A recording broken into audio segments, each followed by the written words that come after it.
Geek Dad Life presents live reactions to Season 3 of The Mandalorian. So sit back, relax, and enjoy the show.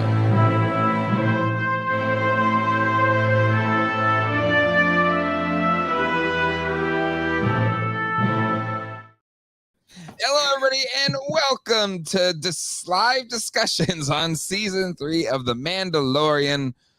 And with me on this journey of talking screens of a Mandalorian jeans are my good friends Matt, aka Everyday Inventors, and Ralph, aka Casino Skunk. Gentlemen, how you doing tonight? Doing all right. Pumped up.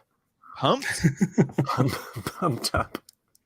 I am pumped because I just got back from being in LA for work. And I watched this on the airplane ride from LAX to RDU. So I had to make the conscious decision to watch this episode on a plane with other people. And maybe I would be spoiling them by watching it when there's other people around. But I mean, people have their feet up on the chairs and stuff. There's not room on a plane to have your feet up on the chairs. What are you talking about? Yeah, but there's people like that. There's worse people. Yeah, that's true. That's true. What a great humble brag for GDL. You know, you're just jet setting. You know, just got that's not for GDL. That was like job stuff. Okay, well, the fans don't need. That's his new YouTube channel. What? Job stuff. Job stuff. Speaking of job stuff. Job stuff. My favorite. That's my favorite Gungan. Indeed. Well, let's go through the chat. Let's say hello to the chat here. The chat is hopping even on a Wednesday night. We got Charlie Weaver is here. Toy Geekosaurus in the house. Brad Brooks here. That cameo was the best. I see what you did there, Brad. JT Kell, Silver K, Mutagen Ooze is here. Here to talk all things on Mandalorians and how they pick the worst hideouts. Casino Skunk is here. Tommy the Duck, Everyday Inventors. I hear that guy's kind of a jerk. Let's see. Dartherian is here. Riley Bob in the house. GDL Worldwide. Going global. And Nelson A is here. Not really a brag if you flew Spirit. No, it was Delta, and I gotta give Delta props here. They have this new thing now, like where you get free internet if you're like a Sky Miles member or whatever. So, and it was like good internet. I could stream, Disney Plus on the plane. That's not always the case with plain Wi-Fi. Or they make you they charge you for extra Wi-Fi. Sure. Or you like I've had it where like here's the thing. Go ahead and log in, and then you can't get a connection at all. It's just crap. I was saying, this is great. Yeah, I thought that was the sponsor of this episode, but I just had a really good experience with them. Stevie Apple in the house. All right, so gentlemen, this is episode 4, and I've heard a lot of people kind of share the same sentiment as Ralph. We're like, it's kind of like what's it doing? I don't know where it's going, or if it is going somewhere, it's not going anywhere that interesting. But I gotta say, I did enjoy this episode, even if it was another like, something happens, we have to go solve a problem. I still enjoyed it. But gentlemen, what were your thoughts or first reactions to the Foundling? You want me to go? Yeah, sure. Well, you've already had a show about it, so we might as well get you. I know. And there's a secret to that. If you see me ever wave at anybody that Jay mentions in the chat, I wave to some people and I don't wave to other people. All the people I wave to are all people who are watching this show who already watched my show this morning. Which was a great episode. But you're married to Stevie, so I don't think that she counts. She was in the chat. She was in the chat. Throw a red flag on that one. But our guest this morning was none other than Colleen. Yeah, Colleen joined us. I love how Ralph waits till I'm out of town to invite me to be on the show. Yeah. No. Okay. So here's the deal. Okay. Here's the deal. I was really not into this episode Okay. until we started getting to that flashback. Of And course. boy, oh boy, did I love that flashback Of so course. much for a very specific reason. Uh-huh. And that kind of washed away the second half for me. I rode that high through the second half where it's like these dum-dums, A, they don't pick good hiding places. No. B, they're wasting, I'm assuming, precious rockets by shooting them into just water. And 3, if you're not going to be able to make it to the bird nest, don't use your fuel and then have to walk all the way back from however far you drove. Like, this cult, they're not smart at all. They're not smart at all. They're wasting like fuel flames too. Like, I don't know where there's a gas station on this place, but they clearly have tons of fuel to burn just for playing around and like, hey, we're gonna do our action sequence. You gotta train somewhere. Okay, but fine. To waste training darts fluid? Oh. What paintball? I was fine with training darts. Yeah, but don't shoot actual rockets into the lake. There's no targets in there. They're literally just shooting them into the lake. That part doesn't make sense. Like, it's like a waste of ammo. It's like when they run out of fuel of their jetpacks chasing the what is it? The Shriek Hawk? Yeah. He says, "Oh, we're never able to make it this far. Like, we're never able to get to it because, we don't have enough fuel." But it's his son. He's not going to give up on his son. Yeah, exactly. Like, maybe he could catch. And Mando didn't know that, and neither did Bo, right? He came back. Well, he came back with him to get on Bo's thing, and then Bo was the smart one. Have time to take a rest and have some dinner. And that little boy was in that Shriek Hawk's mouth for at least 2 days. Yeah, it was there for a while. All right, Ralph, that's your initial take here. Matt, what's your? It's like I'm done. I don't know where to go from that take on it. I will say that this ragtag crew is looking pretty raggedy. And maybe Tommy the Duck right here. Train. This is a bunch of rednecks firing their guns in the air. Yeah, pretty much. I mean, if there's an ammo shortage, why are we wasting it on this kind of thing? Also, like, is this kid just like, does he have a certain pheromone that he puts off to like? I think they probably is that bird.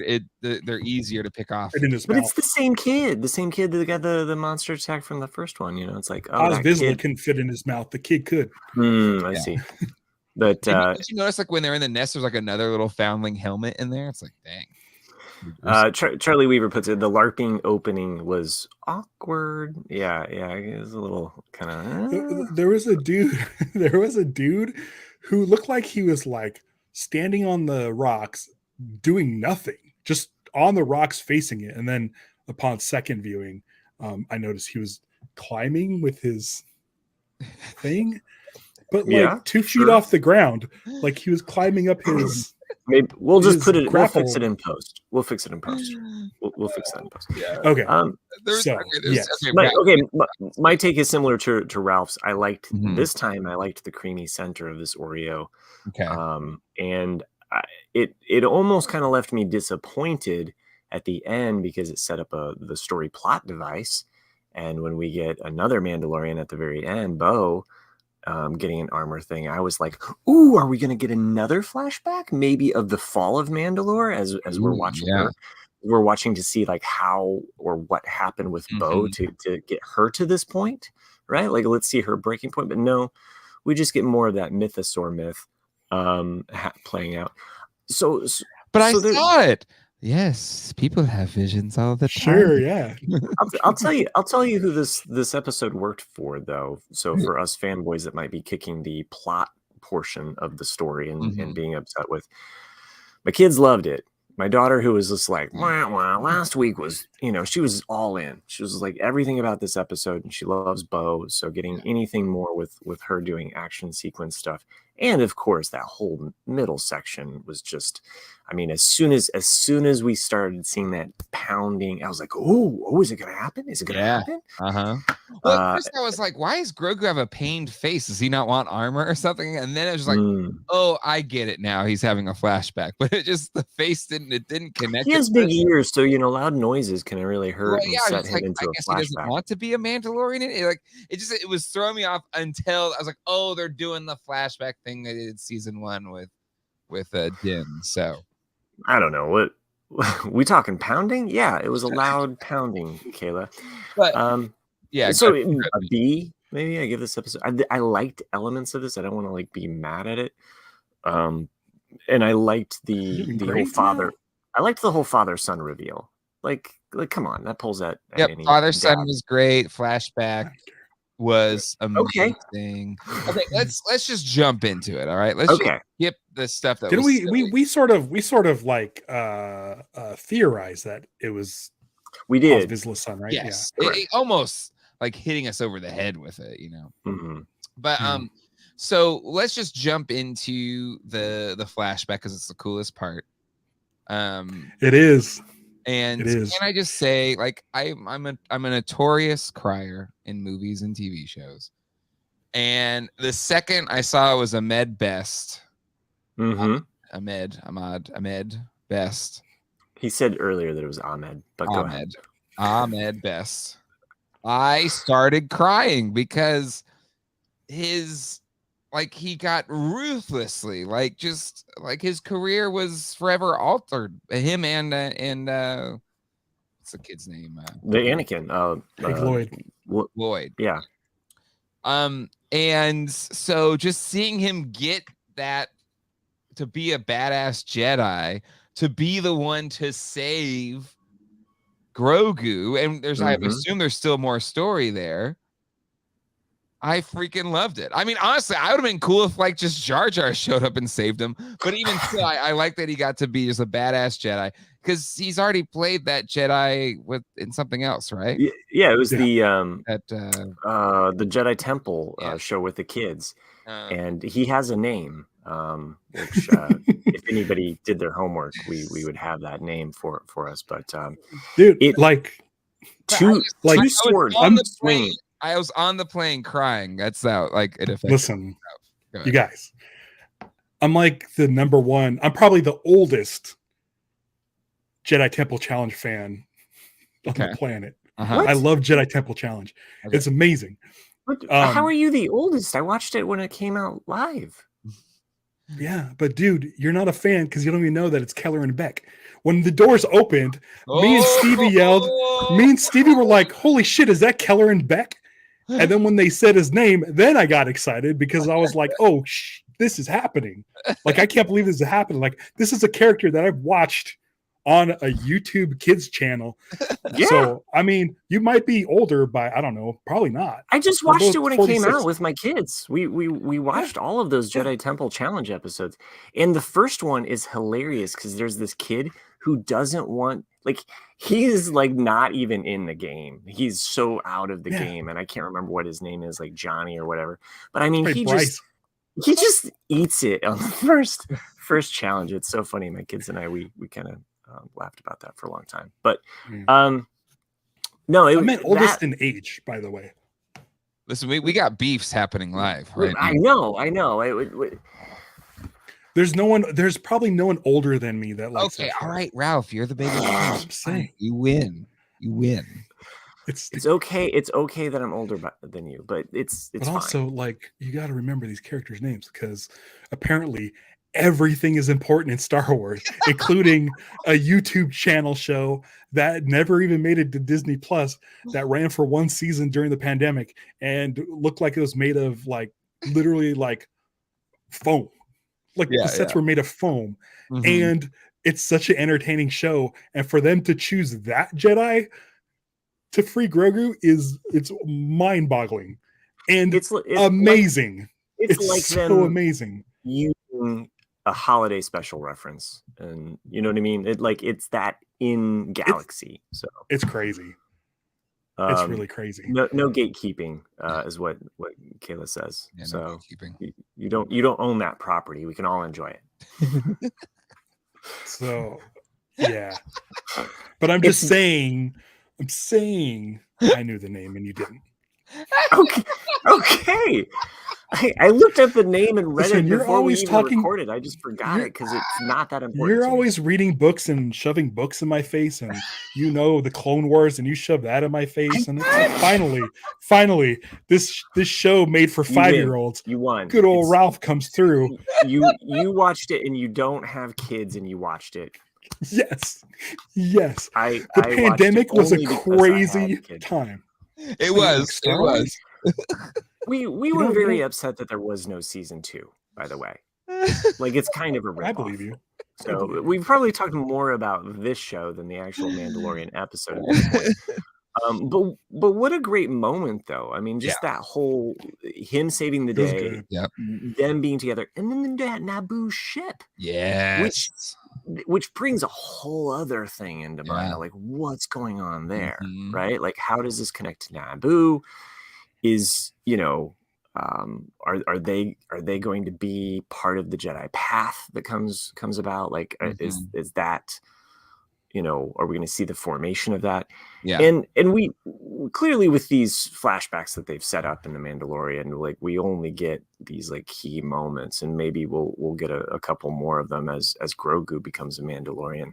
I like that this connects to that first season in that way, and that the flashbacks from season 1 don't feel left out, So, like, I mean, that was something like, as Jay, you did the rewatch before this season, and you were talking about that.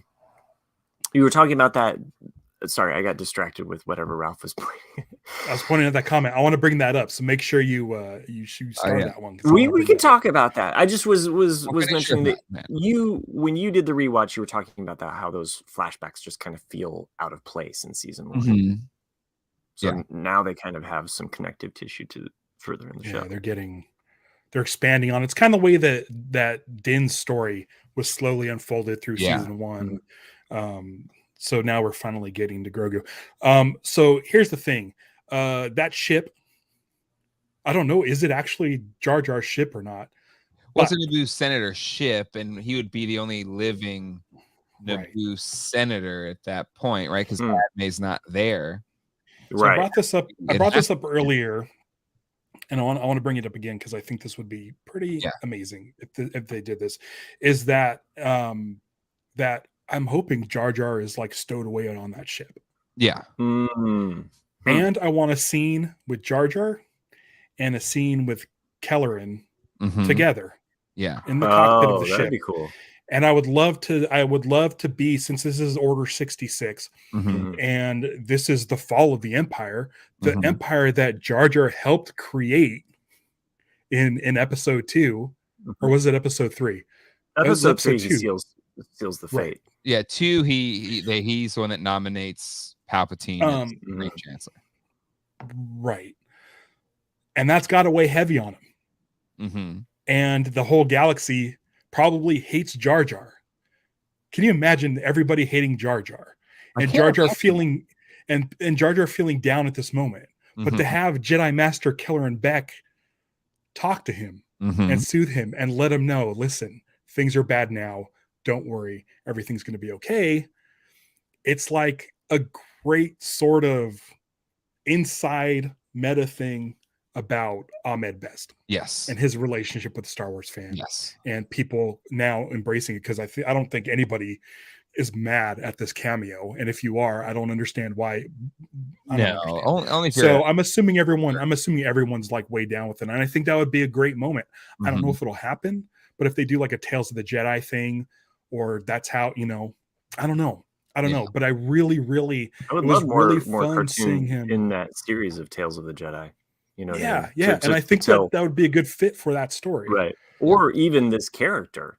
Like, let's get more of how, I don't know.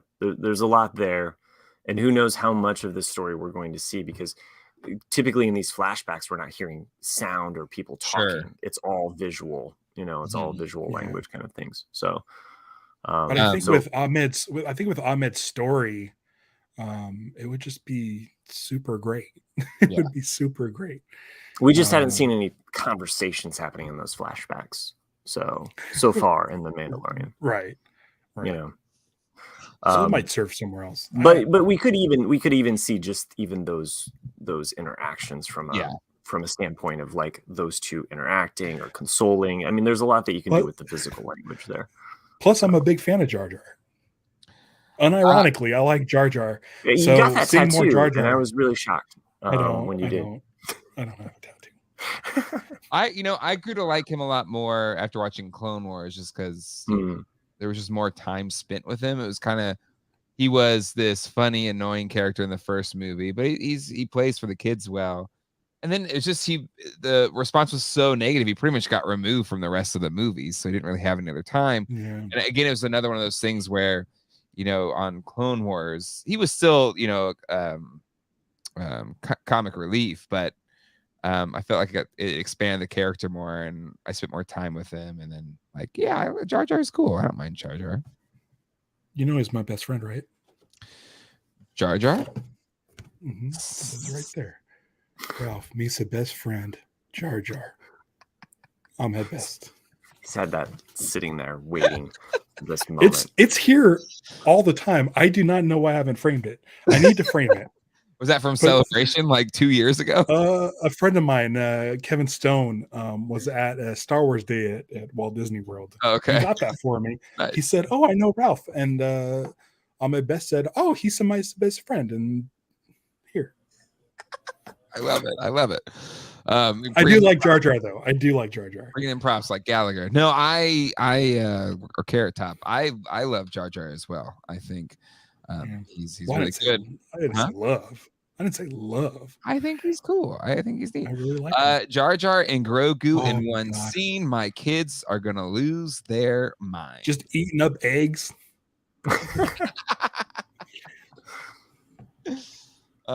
I had the Black Series Jar Jar. I think. Oh, he fell down. I can see him right now. He's laying down in my. Oh, classic Jar Jar.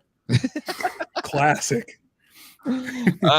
Charlie Weaver makes a good point here. God, there's just everyone's in a beefing mood tonight. I don't know what it is. A best friend would have framed that dude. I mean, I could get it whenever. I don't need. It's not that special. He calls me he's a best friend all the time.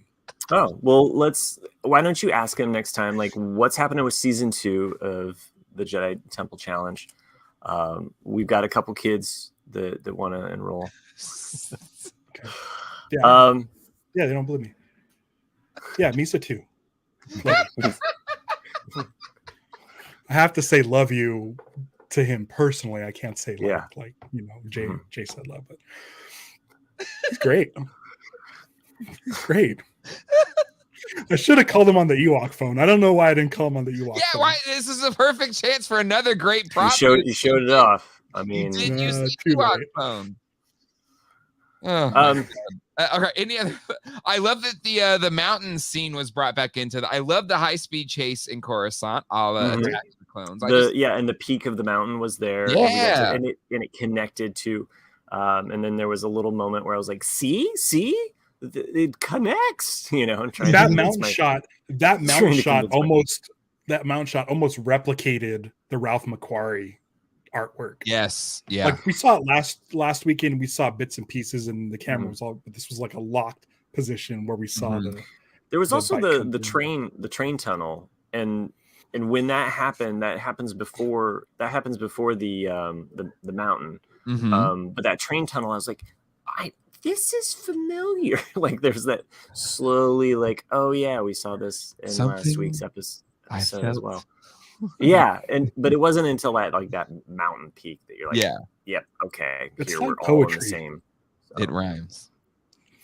Well, it'd be interesting if we do get some more Coruscant moments, or maybe this is the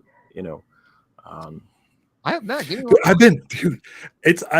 know last week was divisive as far as the Pershing stuff, but man, I really, really, really enjoying seeing Coruscant in the show. But I think there's some fans that just want it to be Mando and Grogu versus the universe, and just kind of that that storyline. But this season, much like a show that we're all familiar with, like Lost, where each season kind of opened up a little bit bigger and a little bit bigger and a little bit bigger, you know?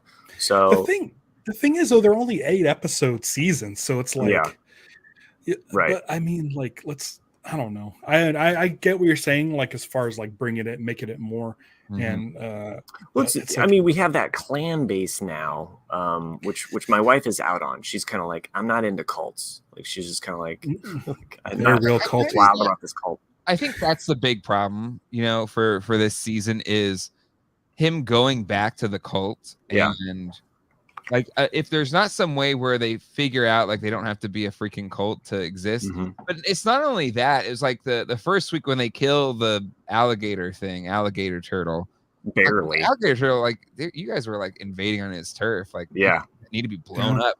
And clearly they were shooting rockets at the water, trying to aggravate it. Like, come on, man, come on. You think you're tough? This one, like, I understand this big hawk thing took your kid, fine. But then once you got your kids back, why did we have to like kill off the bird that some mother just trying to feed her kids? And so Bo Katan's the only one there that's just like, hey guys, we got to keep these birds. I can fit them all in my hero ship. So she's gonna be the ruler of Mandalore. Well, she's gotta be absolutely. But the thing with the they get the kids away from the hawk thing, and it goes into the water. It's like, oh cool, now I can just fly away and it can go back to the kids. You save your kids, and then you save, the mother of the other kids isn't going to be nope. Oh, the alligator thing eats the mother. Jurassic Park moment, yes. Right? Like it reminded me of Jurassic World. And then I was like, well, now there's just those little baby birds that are going to starve to death. But I guess, we're going to keep those as pets now because that domesticating wild animals. Hey, not great. Hey, are we get Mandos riding those things? That might be fun. I think that's what they're setting up. Well, how long do they live? Like, how long does it take for them to get that big? Maybe we're gonna see a just feed them a couple Mando kids. They'll grow up real fast. Just throw a montage in episode 7, or and then all of a sudden they're grown. This too, are we really supposed to believe they flew back with three hawk dragons and bow ship? Those things wanted to just eat those people, right? Yeah, I know it's not a big ship, but it was. Where did they get the meat that they were training? Was that meat left over from the alligator that they killed? Their mom. That's the other thought. That was my other thought. But the mom got eaten by the alligator thing. You're feeding the mother. Okay. So it was the Mando kid who lost his helmet. It's the other that meat out of the helmet of the Mando kid. Oh, stop! All right. Where are they getting I did not think about it. Where are they getting the meat from? Where are they getting the meat? Where are they getting the fuel for their jetpacks and all of this fire flames that they're just practicing? Where are they getting their ammo? Episode took a twist. I assume there's like a Dollar Tree or a Dollar General nearby where they're living. Oh my god! That's where they got the kid's helmet. Tony Taylor, every time they go outside, a crazy monster shows up. They should never leave that cave. No, let's shoot lasers into the water. Go to a different planet. Also, they have to have some sort of cruiser or spaceship. They got there. Where's that? You'd think. And more and more show up. Like there's one critique of Spielberg's Hook that I think is a fair critique, where out of nowhere, like way more pirates show up and way more lost kids show up, and then all of a sudden, like it'll be back to like 12 lost kids and 12 pirates. It's whatever amount of people you need. Problem with Hook. So, and this too was just like, it went from 2 people to he went and knocked up some other Mando chick, had a kid that was 8 years old. We assumed it was a foundling. What? Me and Stevie assumed that kid was a foundling. He said it's his son. It's his son. Yeah, but Grogu is Mando's son. Oh, so you're saying he like adopted him? Yeah, they found him. Okay. All right. But it also raised the question. Just picking up random kids off the street. Hey, you're mine now, kid. That's where Din came from. True. That's where Grogu came from. Okay, so there's some Jedi temple practices Foundlings, not happening here, where we're just Are they stealing all kids, Lost Boys. Like, what is and this? brainwashing them to be hook. Big Brother Mandalorian program. Exactly. I like how that works. Yeah. So if there are mommy and daddy Mandalorians, do they get to see each other's faces? No, dude. These can't even eat without showing their They faces. take off their helmet. Yeah, but they have to go in separate rocks to do it. My daughter pointed out they eat like cats. They grab their food and then they run off somewhere else, and they can't like let anybody like see their food. They're like hiding in a little cave. So I did like that we got to see Bo Katan's face though. I was like, yes, thank you. There's a really Bo Katan's face when she ate. She took her helmet off and she ate. So in this episode, by the fire. She had the right. Because it was her. Yeah, her hunt. She was the leader, so she got the prime seat. Oh man, someone must have bumped into me or something. I missed that. Sir, would you like a drink? You're like, yeah, I don't remember that at all. Oh my god. Yeah, she didn't look thrilled about the whole thing. You're right. So Tommy the Duck. Imagine the Razor Crest with free candy. No windows on that thing, by the way. There's a reason. Looking for foundlings. But we're wondering if the mommy and daddy Mandalorians couldn't take their helmet off. Would you just hear like clanking coming out of the next room? The Mandalorian. A woman DeLorean. Well, I've heard of Dad DeLorean before. I think I've seen that on a T-shirt at some point. So, yeah, Back to the Future. Mom DeLorean. Loved it. Right, Dad DeLorean. Yeah, it seems like 30 more Mandos in this episode. Where are they coming from? Is this? They're rabbits. They're rabbits. They go into that. Well, they're cave. just killing children. I think that's their whole growth strategy. Okay, they did it this episode. Okay, yes. One children. One maybe breadcrumb that they're setting up in this season so far, and we've at least seen this occur in each episode, is that we see that the at this point at the very end, we have the whole thing about the mythosaur being revealed, right? Yes. Right. And we keep seeing little things about, hey, maybe the armorer isn't telling the truth about these things, and we see these little kind of breaks in the chain mail, right? Like even Mando when Mando comes back and he's like, hey, it's not cursed at all. Mm-hmm. She was wrong. Like, he doesn't say that, but he comes pretty close to basically being like, hey, so maybe this is setting up something larger, and the armor is like gaslighting her, right? Is that what gaslighting is? Well, no, because it's not. Go ahead. I think it would be gaslighting if she knew that she was right, but was making it seem like she wasn't right. But that's how I took it. I don't necessarily think the armorer. I think she's like, oh, sure, yeah, all right, okay, yeah, all right, that's fine. You believe what you want to believe. Now, there's a lot of fans that think that she is a Mandalorian because of the horns, right? Sure. She's part of. We will find that out in the season finale when Bo Katan takes that darksaber and cracks her helmet in two. And reveals her face. Well, no, they don't. They're just normal humans inside. They just put the horns on their head to be part of the Mandalorians. But what if she isn't? What if she is? What if she's? I just think that would be kind of a cool to crack in half. Mm-hmm. Everybody slice, and then half of the helmet's there, and then you just see half the face. And it's actually. Satine lives. I don't know how that happens. So I don't remember how she died. I don't remember much of Clone Wars. Maul killed her. I know Jedi Temple Challenge though. Yeah, we all do. Such a fun show, dude. The pandemic was wacky. Wait, sure. What? I thought it was pretty normal. Lockdown was nuts. We watched that show. I'm like, oh, Star Wars. You watched it all. You had a different or you had the experience of people that were locked down in an apartment. Like it's a lot different, right? Being locked down in a house or something like that. I think you would dig it. I think the boys would dig it. I think it would be a bummer if they liked it a lot and wanted to be on the show, because I don't think it's coming back. Maybe this changes things, but I mean, it's like Guts. Or do you have it? Let's go to Mo for results. But let's talk about please. Can we please? How's Mo doing? Mo? Mo was an early crush for sure. Yeah, it was the accent. It was British accent. Oh, did you watch Matt's Teenage Ralph? Yeah. I was the same. I'm the same age as Matt. I was reading some of the SpongeBob. Wait, what?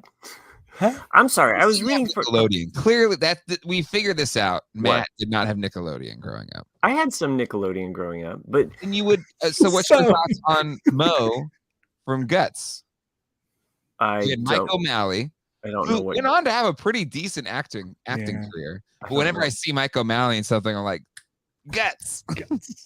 Huh. But Mo, she's a British lady. She had kind of the bob haircut thing, or the hair. She was the referee for Guts. Yes, Teenage Mike. Ralph. Yes, Mike. Where the blue team won the extra 7 points for the lead. No, it's whatever. It's like I'm not even here. You never watched Guts? I don't know what you're talking about. We were probably too old for Guts. You didn't have Nickelodeon. That's just what I did. No, I had I like how you're just trying to explain it away. He had some Nickelodeon. He mentioned that. What did you have? Eureka's Castle? Like what's your level of Nickelodeon here? Out of Control. TV. Yeah, you can't do it on television. That was us. Yeah. And then and Nick at Night. I used to watch a lot of Nick at Night. But I didn't watch a lot of Nickelodeon shows per se. I watch You Can't Say That on television as well, like all the old things, but things. But. Yeah, I did. I am a little bit older than you, Jay. No, you are, but Ralph gets it. He knows Mo. I know. I was way past my prime. Dude, I was in high school when the Power Rangers came out, and dude, they dropped. This isn't Screen Geeks, but there was a Power Rangers trailer they dropped today, and it looked corny as hell, and I am all for it. It's so all for it. I'm pumped. Yeah, dude. Yes, I did watch OG Double Dare. I did watch that show too. That was fun. Oh yeah. Okay. Yeah. Sure. That's. I think I stopped around Family. Super Sloppy was great, but Family. I like Family. I watched it all the way through. Slipping around. Who needs to see Dad slipping around? But yeah, the aggro crag, like what I would do for the glowing trophy, because do you ever check eBay for the aggro crag? See if anybody's selling. Yeah, I do every now and then, because one of my good friends, when they started re-airing those shows on what was it? There was a channel in the 2000s that they started re-airing them. Yeah, not Boomerang, but it was like Nickelodeon's version of Boomerang. Yeah, it was like Nick Gas. Nick Gas was the channel, I think, and they would re-air all that stuff. And he found a guy's name. He's like, oh my God, he found him on MySpace. So he messaged the guy on MySpace, and he was like, hey, were you on Guts? And he was like, yeah, I won. I was like, do you still have the aggro crag? He was like, I did until college. And we got drunk and accidentally like threw it out the top of our dorm window. Oh my God! And it shattered into a bunch of pieces. And it was one crazy night, man. So he still had some of the pieces, and then he sent my friend a piece of the aggro crag, a broken piece of the aggro crag. Oh my God! Like they all have to be out there. Everyone can't throw that out. Like, no, are you going to do it right now? Are you going to do a search? I can't. I'm sorry. I feel like the aggro crag is kind of like climbing to the top of this like thing, to get the bird's nest. Hold on, we'll get back to Mandalorian in a second. Oh, what you looking the aggro crag? So. The aggro crag is like the center of the town square on Coruscant. It is. It's totally like that. Imagine having a piece of that. Okay. We've gone down a rabbit hole. Let's see if Mo's around. Let's see I like if how Mo there has are a piece. pieces of the aggro. Huh? No, that's no. That's a replica. Okay. Jeez. I was like $99, Jay, dude. All right, let's see.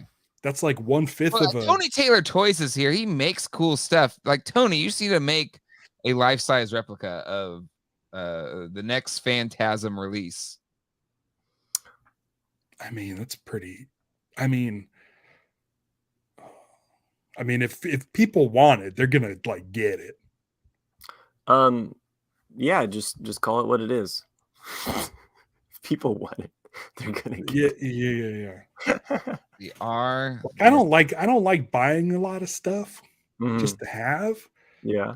But boy, oh boy, if I had an aggro crag. Yeah.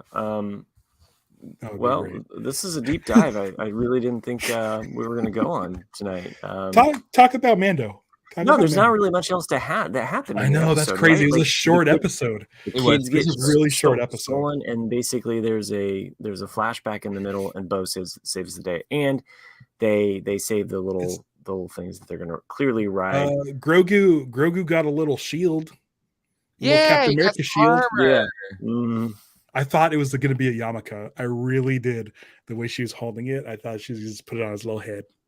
Huh. Now, I was curious to how it would play out, because they did mention like, well, why doesn't he have a helmet if he's a foundling? It's like, well, you can't have a helmet until you can speak the words or whatever. So I guess that's their thing. But oh yeah. Scott D mentions also the Mando clap is a new add to Star Wars. Yeah, we saw them like clanking the things. That was cool. That was cool. Get ready for Star Wars Celebration with all of the people wearing their Mando and 501st. So that was a mini shield. Yeah, I could see that as well. Mm-hmm. She was like, I don't know how to make a breastplate this small, so a circle. Good with circles. Hasbro needs to make more, make those creatures. I mean, I think when we had Jake Stevens on from Forlom to Zuckus, a famous, he wanted more creatures. Yeah, just in general, the toys, because I think we've talked about that. Mattel's done a great. If not creatures, like why can't? If these Mandalorians start writing these things, they got to make it.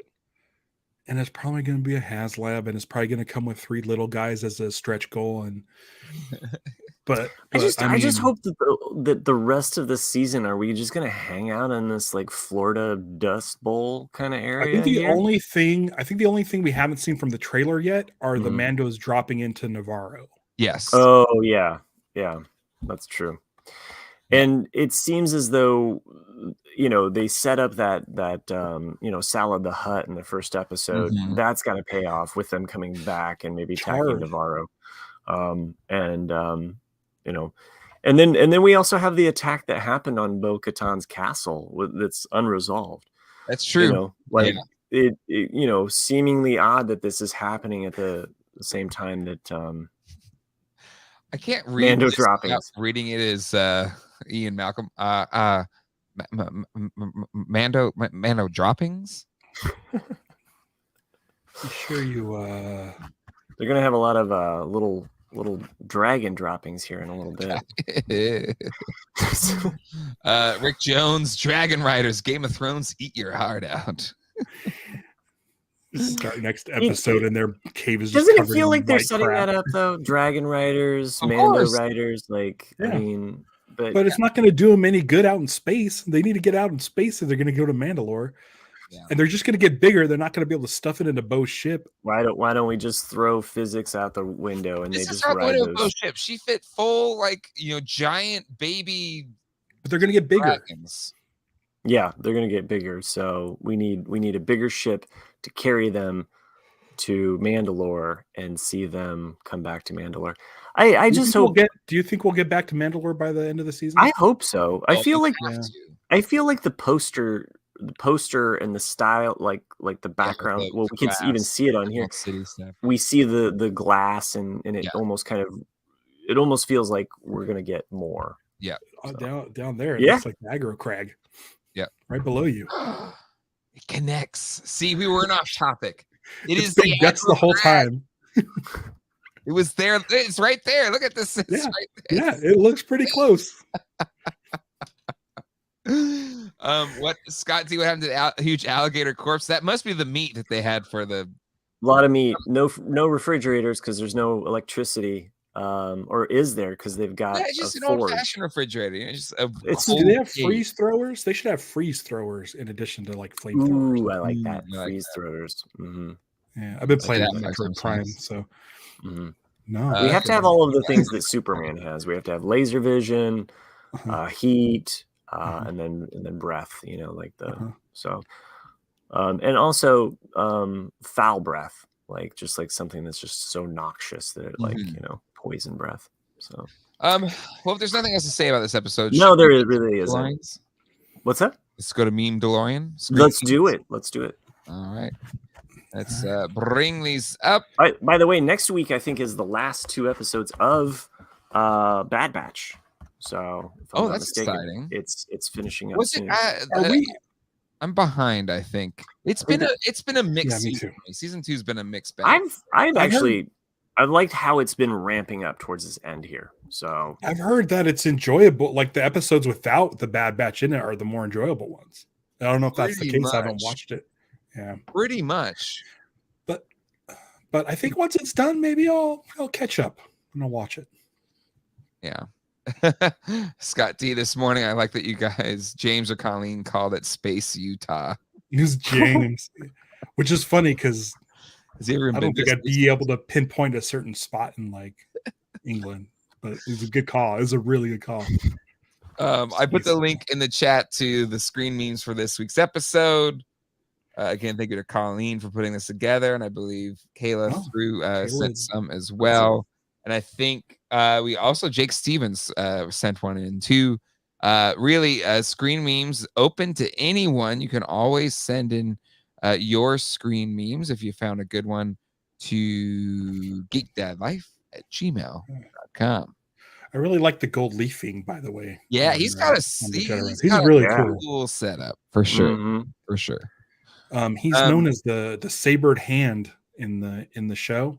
And so it was cool that he's able to show his saber skills and stuff. So excited. Yeah.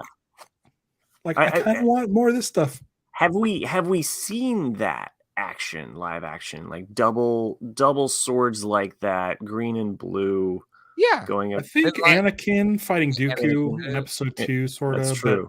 But him like taking out clone troopers and getting laser blasts from everywhere, and then I thought it was awesome. You could almost call it Mandalorian. Mandalorian. Oh boy. It's a reach. Galactic Man Larry says today's episode of Bad Batch was actually good. Yeah. You know, the past few have been good. Like the Crosshair episode was really good. So, but it just it felt like a lot of filler there for a while. But I'm glad it's kind of caught its stride. All right, Meme DeLorean. Put a link to the chat. You can follow along with us. Since we don't do the roll call anymore. Or episode. Out of context spoilers. First one. Well, the first square we see Jar Jar Binks. And he's just like looking around the corner, like, huh? And then I'm gonna read it like a comic book this time. Okay, Ralph. Okay. And the next one shows Qui-Gon Jinn that says there's always a bigger fish. Can you do it in his voice though? That wasn't a very good Qui-Gon. There's always a bigger fish. I don't know. He's not a beetle. What was that? I enjoyed it. Thanks. The bottom corner looks like but to answer Jay's question, no, he can't do it in his voice. I'm not an impersonator. But I mean, come on, Liam Neeson's a pretty famous voice. I still enjoyed it. Let's hear yours. Okay. There's always a bigger fish. I can't top that. Okay. I'm not even going to try to top that one. Okay, this bottom corner, I don't know those. Is that? They're vultures. They're eating kids or something. I don't know. Okay. And then the last one, our new pet, and it's a crab. So the girl's really happy. Crab or a hermit crab or a rock. More out of context. See, this is good because this is more in the order of like chronological. It is. So we've got the rock hermit crab, Jar Jar Binks with his tongue sticking out. By the way, my favorite moment with Jar Jar in episode 1, and rock climbing. And then, yes, call out to Jurassic World, which is exactly what that made me think of. Yep. So, this next one was created by Kayla. Oh, okay. I see. Paintball gun. Got it. Check. Dragon from Game of Thrones. Check. I love the little dog. It's the little dog to Vietnam or whatever. Not alone. That's hilarious. It's the dog with the flashback. That's where and then little baby playing that song, that 60s song. Can you take in any time to show anyways. I'm thinking of like just any Jimi Hendrix song. Cue that, like All Along the Watchtower. BTS Nam Dog, to be precise. Nam. Vietnam. Yeah, I always call it Nam. Yeah, me too. But it's when you're doing the Nam, like back in Nam, that's how they would say it. Oh, okay. Not necessarily the actual pronunciation. Well, see, Ralph and I are a little bit older, so when we served in Nam. Okay. Yeah. All right, moving on. Another one. Oh, this is the one that Jake Stevens sent in. Oh, nice. This has got a lot going on here. So this is almost could be an out of context meme. So we've got Jar Jar, in the Batman looking out the window as they're climbing up, and then off in the distance we've got the little bird hatchlings on the top of the building. I dig it. Bears Beat Spouse got Dark Saber Mythosaur Therapy. Don't worry, my dad was the same way. He's just proud of you. Sad Billy Bobby Brown. I was just checking the QR code on that one. This is a union is the way. That creature is targeting our foundlings and on the beach. We cannot use blasters and our jetpacks don't have enough fuel. Let's train them faster, harder. Let's find a safer spot for the foundlings to train. Throwing that person out of the building. Which seems pretty true because they clearly don't care about where they train. Now let's get to the real star of this episode. Like that. Did Kayla have to send that in? That smacks of Kayla in her. Maybe or just, it's kind of like you can do a Return of the King any episode, right? Well, there's going to be an episode where Mandalorian comes back and he's just like so B to the A that we're just like, yes, and then we're going to get another Return of the King. Here you go. I like that. That's cute. I love it. This one's for Screen Geeks co-host Ralph, also of live action Star Wars fame. Ralph, would you like to explain this one? Yes, this one should be you, my friend. You own this show. Wait, what is it? This is okay. Show, right? Because me and James this morning talked a lot about Jedi Temple Challenge and how like Bryson and Brittany are now canon. Like all the little kids on that show can probably claim that they're canon now. Yeah. Yep. Including the ones that ate it, because he is a Jedi, but he trains Padawans. Yeah, so it made sense within the show that he would be near where Grogu was in the temple, because it would also make sense that most of those little Padawans that were on that show all died. Maybe we don't know when this takes place. True. They escaped as well. They all escaped. Because Kelleran Beck is traveling around on a Star Cruiser that's similar to the Halcyon. So it could be he's still at it, maybe helping Luke, maybe going and getting foundlings of his own. He's going around stealing kids. It's what Star Wars do. Grogu be like. So it's got this guy that's wearing sunglasses and he's holding up like this dollar sign. Gym laundry type, if you will. Yes. I'm curious if people watch this with their eyes closed, just waiting to hear Matt's description. I hope not. Next week on the Mandalorian. Yeah. Yes. How to Train Your Dragon. Toothless. How to Train Your Dragon. Yep. We all knew this one was coming.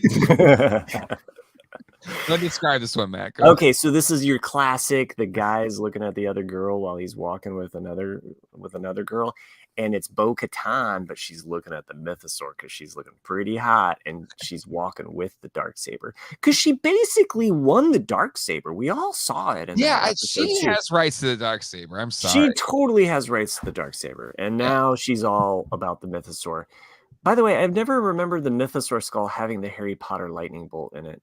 Am I missing something here? That's a good point. I don't know if it's Harry Potter specifically. Okay, well, what is the lightning bolt near your eye? It's the mythosaur that lived. Okay. He's got a tattoo. It was just like, I'm a BA. Elf's on fire.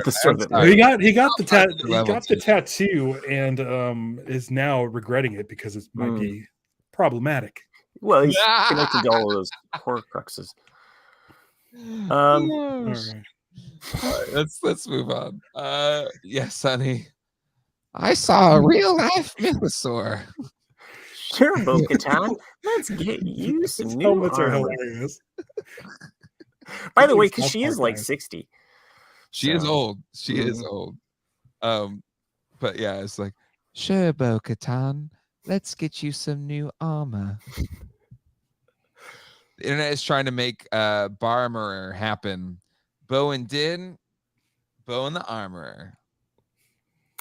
I don't see it happening. Bo's playing the armor. My money. When we can get mythical animals, maybe I'll get a mythosaur. Mythosaurs are real? That's the spirit, Bo Katan. They're real to me too. I like this. It's a good place. God, I haven't seen that show. I haven't. I need to rewatch that. The Good Place. Yeah, it was great. We watched all the way through. One of the most beautiful finales ever. Yeah, I love how it dealt with philosophy and just like, exactly, just like existentialism. Like it did such a good. It was amazing, and it was funny. Like it took these big concepts and did it in a funny way. Yeah, so. Exactly. Like what is eternity? I like they couldn't say bad words. and that isn't it his character Jason? That's his character's name on the show. But yeah, I love the fact that they use that. 60, she's in her 40s at most. How is she in her 40s? Because this is 30 years. The actress.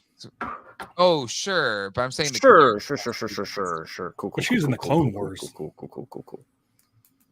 She was an adult in the Clone Wars, which was like 20 years before this. She was in her 20s in the Clone Wars. Probably 30 years before this. No. So she's 50, 40? Okay. Because Star Wars is 18 years after Episode 3.